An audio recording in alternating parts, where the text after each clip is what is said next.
Hey, what's up, you guys? It's me, Leo. I'm here at my house and I'm going to give a talk today about joy and how to have good, healthy fun on quarantine.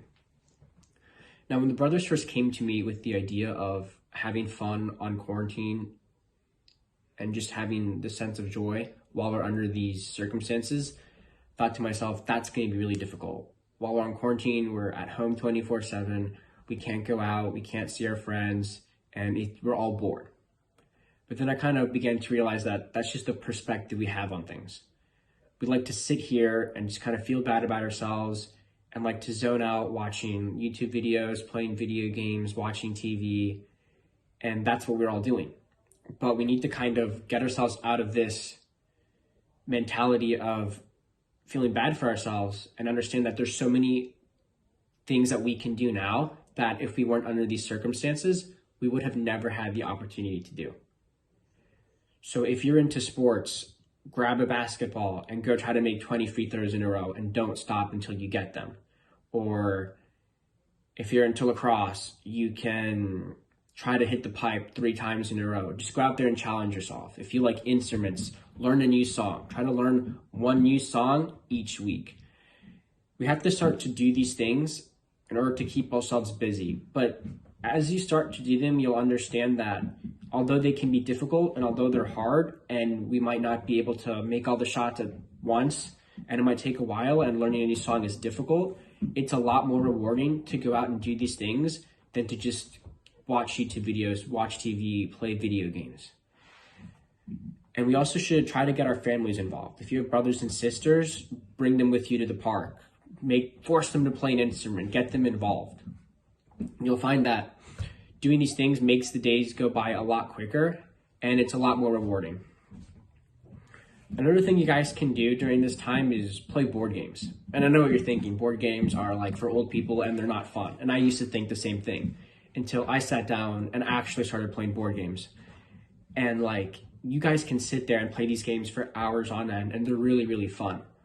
But if you're sitting there thinking to yourself, no, they're not, or what is this kid talking about? Again, it goes back to the perspective and the attitude you guys have during this time. If you'd rather just go watch YouTube videos than challenge yourself in sports or try to play a board game or try to pick up a new instrument, you're eventually going to get tired because there's only so much YouTube you can watch. There's only so much Netflix you can watch. There's only so much video games you can play before you get this feeling of being bored, which I'm sure you guys are already there. But the more and more we push ourselves to accomplish new tasks, the more fulfilling it is. So if you're bored and you don't know what to do, go challenge yourself. Go for a run. Try to run to a park and run back and every single day. Try to like find a new fastest time. You guys have to get out there and challenge yourselves in ways that you might not want to. So if you're sitting there thinking, oh yeah, sure, that sounds fun, but I don't want to do it, just force yourself to do it. Go out there and force yourself and bring your family with you. Bring your brother, bring your sister, like invite some neighbors, try to get people in on it. Because when you start doing that, you'll realize that although quarantine does suck and we are in a hard position with everything that's going on, we can make the most out of it by getting others involved and by doing things that we might have not had the opportunity to do. So with all that being said, I just want to wrap up by emphasizing that it's all about perspective. We can sit here and do nothing every single day and just be bored, or we can make a conscious decision to get out there and do something fun, do something hard. Because when you guys start to do this, you guys start to feel a reward that you will never feel just watching TV and just watching Netflix. And I'm not saying that you guys shouldn't watch TV, shouldn't watch Netflix. You guys can still do those things. But once a day, I challenge you guys to just go out there and do something difficult, something that you might not have done on a normal basis. All right. See you guys later.